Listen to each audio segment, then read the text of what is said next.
All right, we are talking about the hardening protein, the detox protein, or amino acid actually, and at times the toxic, somewhat toxic amino acid, actually a derivative of cysteine, is associated with toxicity. We'll be talking about that in a little bit. But before we do that, I want to spend a couple of minutes talking about something that we talk about all the time on this program, and that is the concept of fasting. Lent is coming up. I've gotten a bunch of letters from folks who want to experience fasting for themselves, who want some good ideas about fasting. So for you guys who've been writing to me about fasting and about Lent, this is for you. The next couple of minutes we'll talk about fasting, and intermittent fasting actually, which is fasting periodically, every couple of days, every 3 days, once a week, a couple times a month.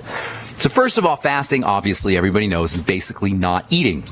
That's pretty simple stuff. You just don't eat. Fasting, as defined by the Catholic Church, allows people to eat once a day during Lent. When Muslims fast during Ramadan, they're allowed to eat at night. A fast is technically just not eating, so between meals even can be considered a type of fasting. The time we spend at night, sleeping at night, that's also a type of fasting. That's why our morning meal is called the break fast.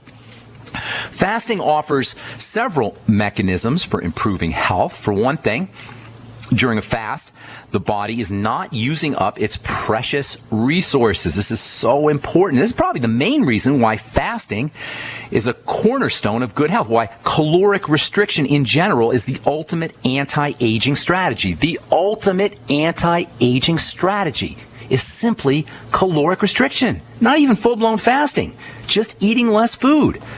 The greater our caloric intake, the greater the load on the body. This is just common sense.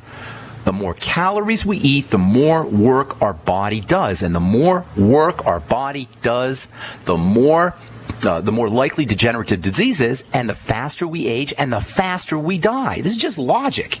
The more work, the more metabolic work your body is doing, the shorter you're going to live, and the greater your likelihood for degenerative disease. Now, this is kind of interesting because you always hear about people talking about raising the metabolism. I heard a lady on TV, a dietitian, of course, talking about how important it was to raise your metabolism. It is not important to raise your metabolism. In fact, it's not even a good idea to raise your metabolism. You want your metabolic rate to be slow and strong, not fast. Metabolism is the sum total of chemical reactions in the body. It's the sum total of building chemical reactions in the body, and it's the sum total of breakdown chemical reactions in the body. In fact, if you add all the chemical reactions in the body that cause breakdown and all the chemical reactions in the body that cause buildup, that's what your metabolism is. Animals with faster metabolisms live shorter lives, not longer lives. You want your metabolism to be rebalanced, so more chemistry is going into building and breaking down. It's not that you want a higher metabolism, it's that you want to reproportion your metabolism so you have a greater proportion of chemical reactions involved in building than you do in breaking down. It's not the net metabolism that needs to increase, it's the way the metabolism is divided up. So you want more chemistry going on that involves building and less chemistry that involves breaking down. It's not metabolism in general that you want to increase. In fact, slowing things down is how you live longer, and the less you eat, the slower the chemistry is in the body. The more powerful the chemistry will be in the body. Even if we're hungry, we really don't need a lot of food. As long as it's nutritionally dense, you can get away with eating a lot less food than you think. Even if you haven't eaten all day and you feel completely ravenous, if you really pay attention to your body and your digestive tract, you'll find that for the most part, even if you're completely ravenous, you haven't eaten all day, you'll find that you could be full and you can be satisfied with just a couple of bites of food. It doesn't take a lot. Experiment. The next time you're hungry, in fact, go for the next 6 or 7 hours without eating if you can. And it'll be good for you. All right, experience the sensations of hunger. And then after 6 or 7 hours, when you feel like you absolutely must eat something, you're hypoglycemic, you got low blood sugar, you absolutely have to eat. It probably won't happen that way, but let's say it does. Go have just a couple of bites of, say, a cucumber, or maybe a couple of mouthfuls of tuna fish out of the can, all right? Or maybe a hard-boiled egg. And you'll notice after 2 or 3 bites, you're nowhere near as hungry. If you're really paying attention, that's all you're going to need to feel satisfied. And that's even if you haven't eaten all day and you feel completely ravenous. Simply just paying attention to the body, paying attention to the digestive tract can be one of your best friends, can be one of the most important health strategies when it comes to caloric restriction and fasting for that matter. Digestion is work. Digestion requires energy, and the body uses energy to do all of its biochemical business. The more it's spending, the less it's going to have available. The more it's spending on digestion, the more it's spending on absorption of nutrients, on processing foods, the less energy it's going to have for anti-aging, for muscle building, for growth, and for repair. And even worse, when the body runs low on energy, emergency systems kick in, and that's really where we run into big problems when it comes to health and longevity. I'm Pharmacist Ben. You're listening to The Bright Side. We'll continue this discussion when we come back from our break. We got about, let's see here, 2 or 3 phone calls. Got a couple lines open for you. Give us a call at 855-660-4261. We'll be back right after this.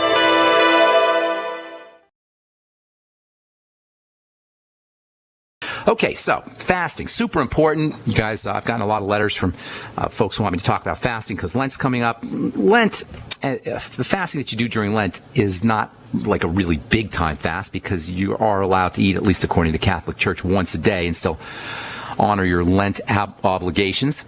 But really true fasting, if you really want to get the benefits of it, you got to do a 24-hour fast or a 48-hour fast. And you want to do it intermittently. You want to do it every couple of days, every 3 days, once a week, maybe a couple times a month. Just periodically give yourself a food holiday, a food break. Digestion is work. Absorption is work. And this is even under the best of circumstances. Even if you're just eating a salad, your immune system is going to become involved as the body has to purify and process and scout out the different kinds of components of foods to make sure they're friendly. There's a phenomenon called postprandial. Prandial means eating or meals. Postprandial inflammation. It's actually a microscopic inflammation that occurs after we eat anything, let alone the crap we eat. Most of us are eating, even if we eat really good food. So just simply caloric restriction or fasting can go a long way towards improving immune response, inflammatory response, anti-aging.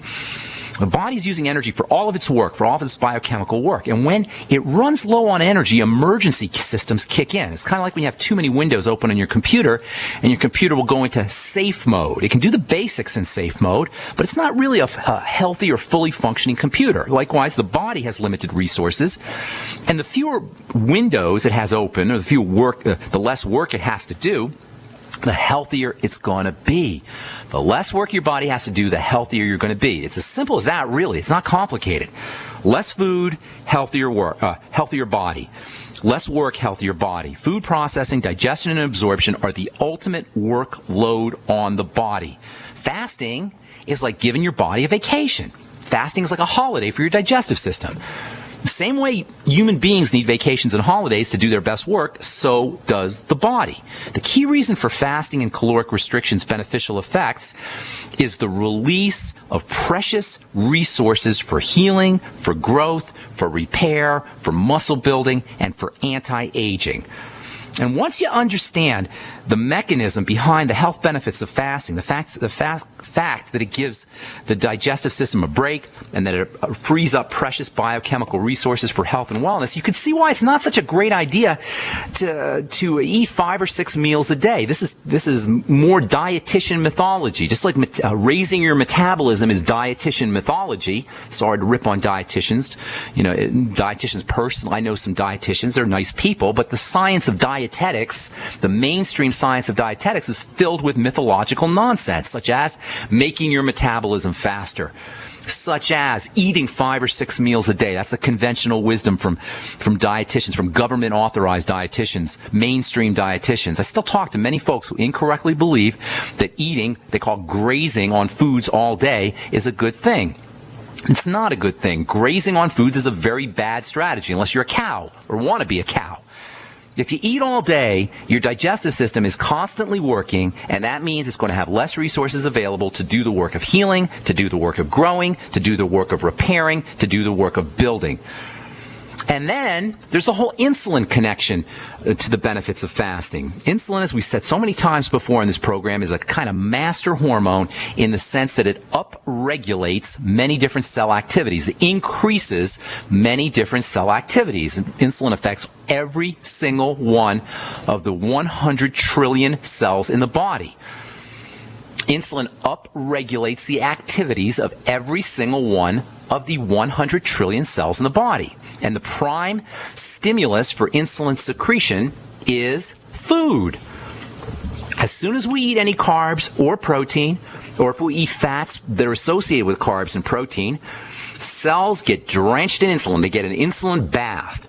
And in addition to feeding cells, insulin also tells cells to divide and grow. It tells cells, sends cells the message to upregulate. Insulin sends cells the message to eat or to get nourished. Insulin tells cells to divide and grow. This is obviously important, but if we're not actually using all of these products that the cells are making in response to insulin, if we're not actually lifting weights, if we're not actually repairing, if we're nutritionally starved, if we're not exercising, if we have lived the typical American sedentary lifestyle, this upregulation, this increase in activity in cells is not a good thing.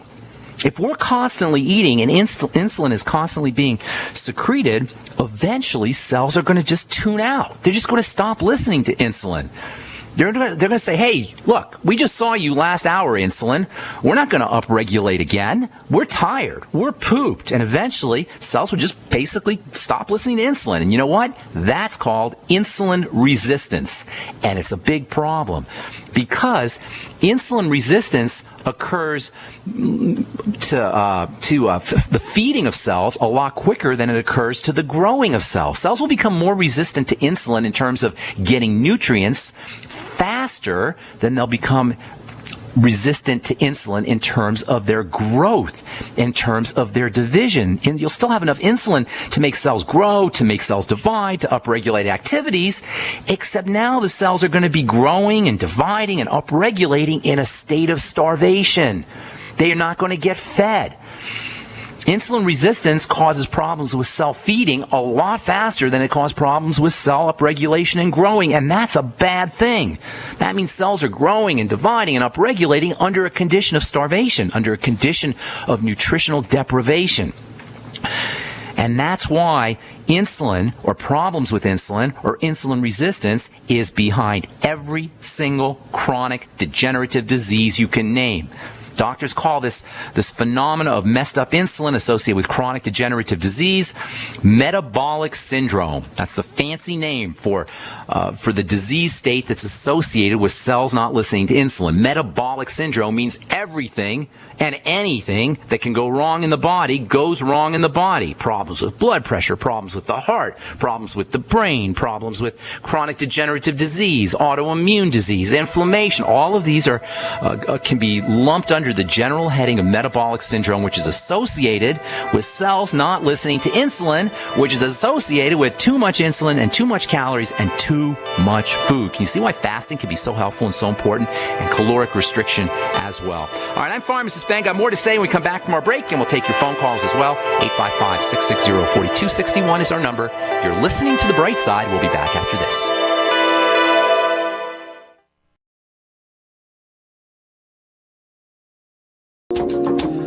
All right, we're back on The Bright Side. I'm Pharmacist Ben, and I do have a couple more things I want to say about fasting.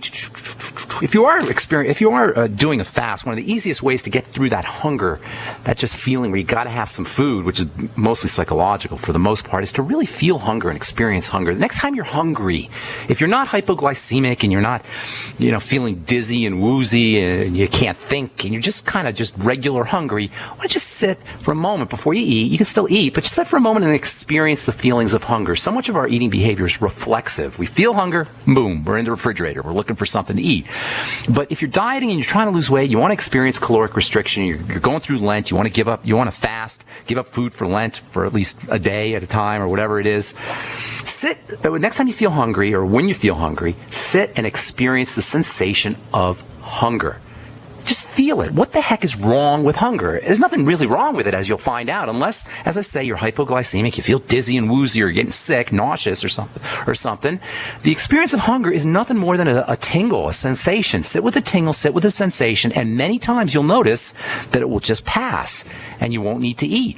And you do it again and again and again, and eventually you get the hang of the idea that simply the sensation of hunger does not necessarily have to be linked to eating behavior. Again, I'm not talking about really severe starvation or hypoglycemia. I'm talking about just garden variety hunger that most of us assume means that we got to go eat. If you can just experience that sensation of hunger, sit on the couch, feel the hunger, you'll probably notice you don't even feel anything physically, that it's mostly a mental sensation.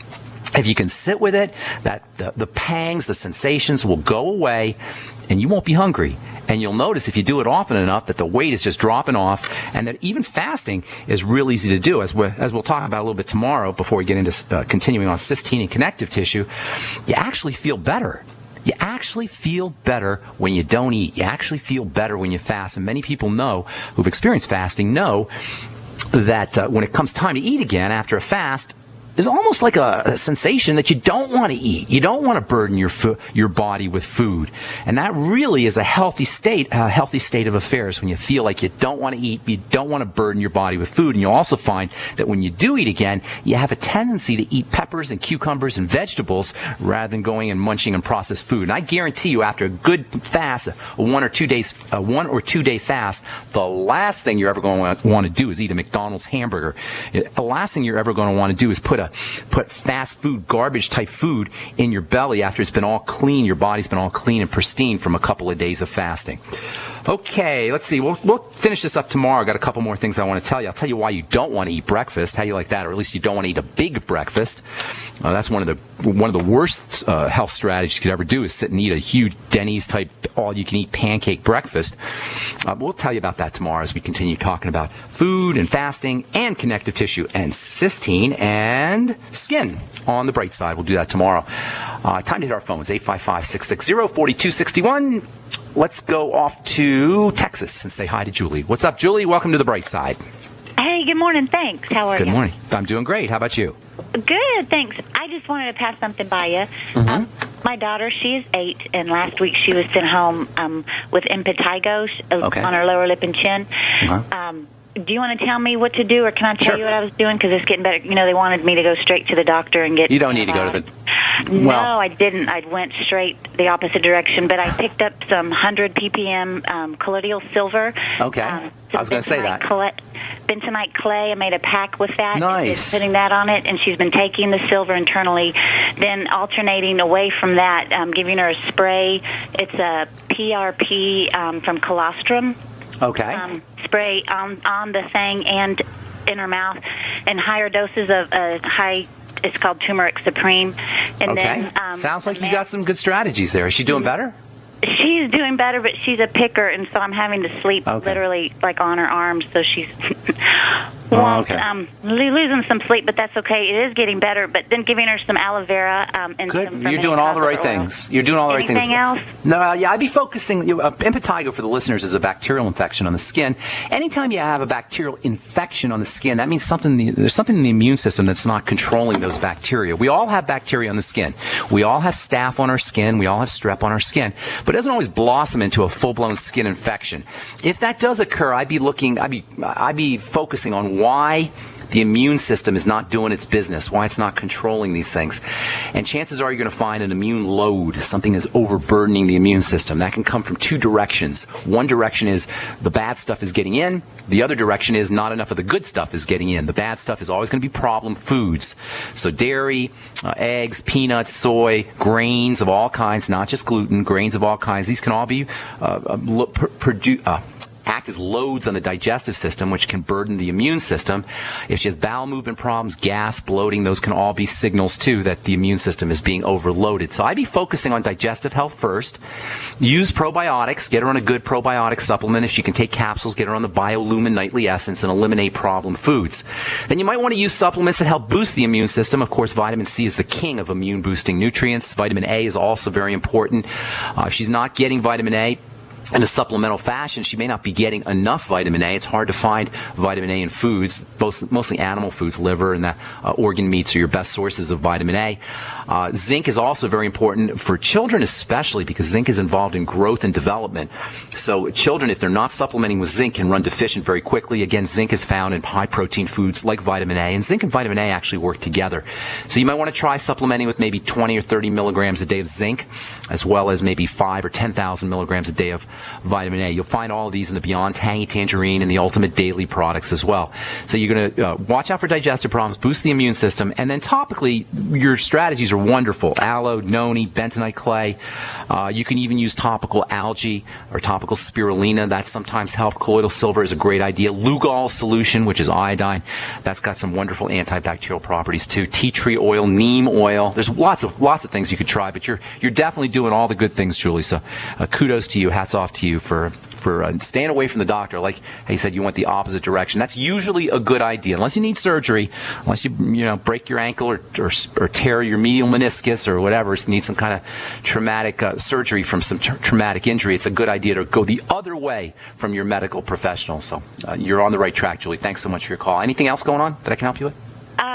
No, thank you. I mean, okay, that's pretty good for now. I appreciate it. Thanks. All right, good deal. Take care. God bless, and good luck with your daughter there. Okay, Japan. Jack is in Japan, wants to talk to us. What's going on in Japan there, Jack? Welcome to the bright side. Hello, I'm a listener in Japan. Great. Hello, my question is, fasting is good to you said, My question is, we are taught in Japan that you can skip the breakfast to keep the sugar level for the brain. But according to your theory, skipping the breakfast is good for the immune system. Is that right? Yes. Skipping breakfast is a very, very good idea. See, we don't eat during the night. Obviously, we're sleeping. We wake up in the morning, and the first thing we do, for most of us, is we go get some food.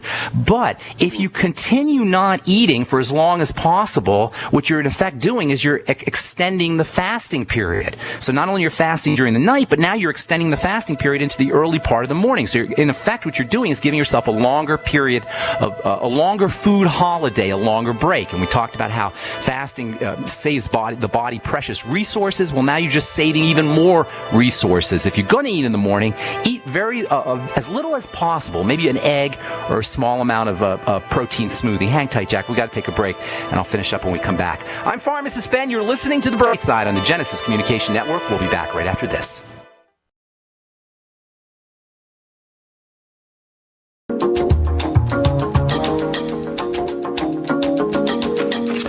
All right, we're back on the bright side. We lost Jack in Japan. If you're still listening, Jack, skipping breakfast or eating a very small... skipping breakfast is in essence extending the fasting period, which is always a good idea.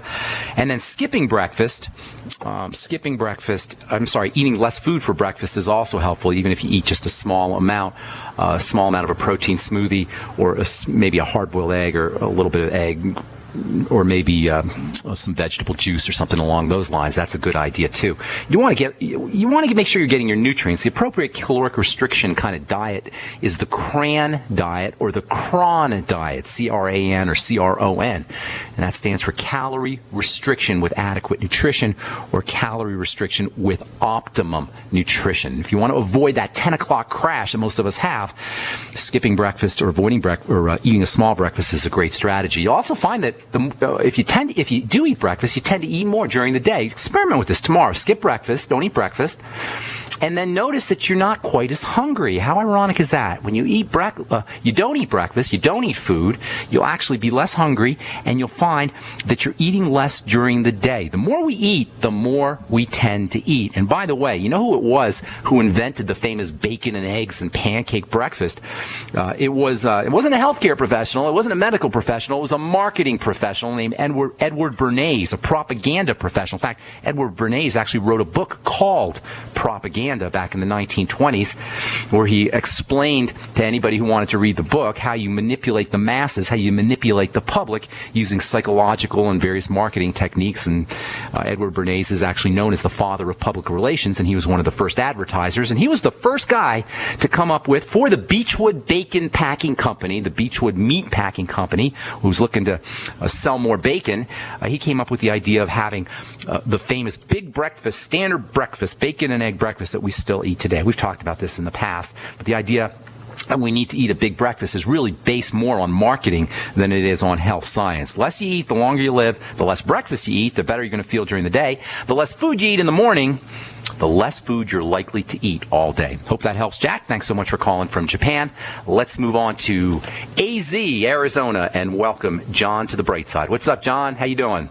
Good. and I get so much invaluable to Dr. Wallach and Dr. Clinton. Jack, I'm losing you, my friend. Yeah, can you hear me? You're just cutting in and out. Any way I can get you a call back? Probably not. I'll give you a call tomorrow. Well, why don't you ask your question? We'll take it off the air. Okay. The question I've got is, it's a mental question. I'm going to do a long-term fast for Lent, the entire Lent. The mental thought of having to choose food, number one, and then incorporating a variety of proteins into my liquid fasting. Okay, I think I heard you. You might want to call back tomorrow because we got a really bad connection. I think you said incorporating protein into your liquid fasting, and I think that's what you said. If that's not correct, John, call me back tomorrow when you get a better connection. But as far as incorporating proteins into liquid fast, whey protein goes right in. It's perfect. Eggs, you can always crack a raw egg right in there, right into your protein, and you can also use amino acid supplements. Personally, in my smoothie, I use arginine supplements. I use creatine, which is kind of a blend of amino acids. It's a peptide, and I also use arginine. Let's see if any other amino acids that might be of note. Those are the three basic amino acids I use, and then you can throw in whey protein. Carnitine, which is a peptide, that can also help too. And you can add all of these directly to your smoothie. But whey is the best, and then cracking a raw egg in there is also a good idea, and that'll get you plenty of protein, or even 2 raw eggs. That'll get you plenty of protein. For you guys who are gagging or rolling up your eyes or making faces about the idea of using raw egg in your smoothie, you should know that it is very, very delicious. You can't really taste the egg, but what you do get is a nice creamy quality to your smoothie, and the egg has lots of lecithin in there, which acts like an emulsifying agent and pulls all the oils and water together, so you can mix in essential fatty acids and coconut oil into your smoothie, and it'll blend in real nicely with the whey and the liquid portion of your smoothie, the water portion of your smoothie. So cracking a raw egg, using whey, using amino acids, these are all great ways to beef up the protein value of your liquid fasting. And of course, bone soup, that's almost pure protein. Not pure protein, but the solid material in bone soup is mostly protein, or a large proportion of it is protein. So that's another great way to add liquid protein to your liquid fasting diet. Hope that helps. If I didn't answer your question, please call back tomorrow when you have a better connection. All right, Michigan. Let's go to Michigan and talk to Sharon. What's up, Sharon? Good morning. Hey, Ben. How you doing? Doing good. What's going on today? Every time I listen to your program, I have more questions, but I'm only going to give you 2 today. How about answers? Do you get answers too? I hope so. Absolutely. Okay, good. Absolutely, but then they lead to more questions. Okay, that's the way it goes. That's nothing wrong with that. That's the way it goes. Okay, so I have a question about retinas, and then I have a question about cholesterol. Okay, let's do the cholesterol one first. You want to do that one first? I am on Zetia right now, okay. And because, I have 223 on my cholesterol levels. Well, it's not a problem. I want to get off the Zetia. Well, Sharon, please don't take this personally, because I'm not picking on you here. But we have this idea that our cholesterol levels are somehow meaningful when it comes to heart disease. And we think that our cholesterol levels, and it's not just us, me and you, it's the medical community, feels like our cholesterol levels are so significant that it is worth taking a substance like Zetia, which is actually 2 drugs in one. It's actually a blend of drugs, as you know, to lower our cholesterol. This is a lie. This is a scam. This is a ripoff. This is, I don't even want to say it's stupidity. It's biochemical stupidity, clearly. But it's even worse than that. It's nefarious. Because drug companies know good and well that there's no link between shrinking your cholesterol levels or elevated cholesterol levels and heart disease. But they're so vested.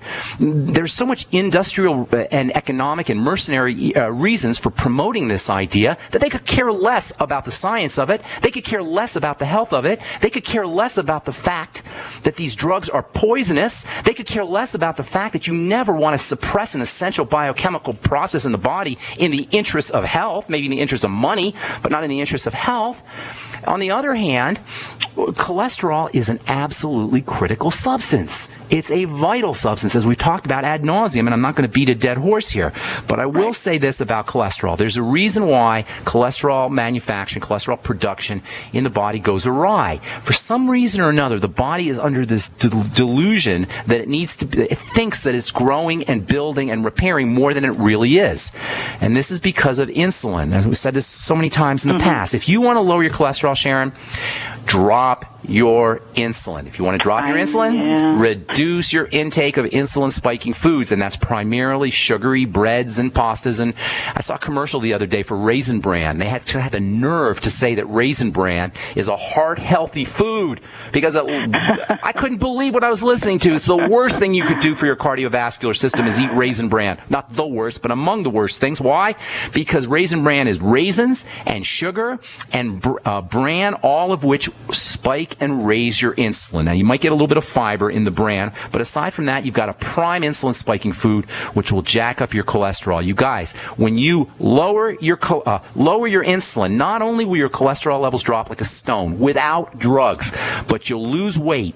Your blood pressure will drop. Your degenerative diseases and your inflammatory diseases will start to decrease. The symptoms will start to decrease. You'll live longer. You'll think better. You'll reduce the likelihood of Alzheimer's and Parkinson's disease. You'll have more energy. The list of the benefits without drugs, including lowering your cholesterol, is as long as your arm. And it's all simply by restricting your insulin, reducing your caloric intake, and especially around insulin-spiking foods. And you don't need any drugs to do it. There's never, I'm telling you this as a registered pharmacist who's been doing this for 30 years, studying medicine since 1983.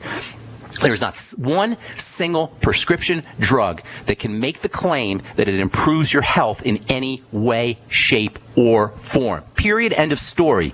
The logic of using a poison substance, which is what a prescription drug is doing, I'm not being dramatic, it's literally a poison substance. The logic of using a poison substance to improve health only makes sense to a company, a business entity or a business enterprise that is profiting off of that logic. Otherwise, it makes zero sense at all, and you don't need those prescription drugs. Lower your cholesterol naturally, safely, and kindly to your body simply by reducing your intake of insulin-spiking foods, fast-burning sugars, and that, of course, is grains and pasta and rice and potatoes and processed foods of all kinds.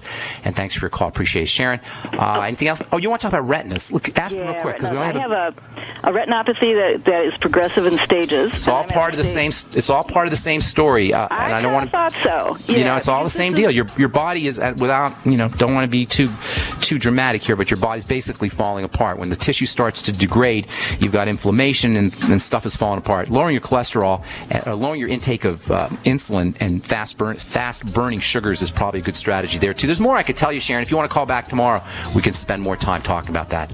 All right, that's all the time we have for today. Thank you guys for listening. I appreciate all of you guys. I appreciate all letter writers and all the kind words you're saying on Facebook as well. We will continue our discussion on fasting and maybe touch on keratin and cysteine tomorrow as we continue talking about connective tissue on the bright side. Thanks for listening, folks. Have a wonderful, beautiful day. We'll talk to y'all later. Bye for now.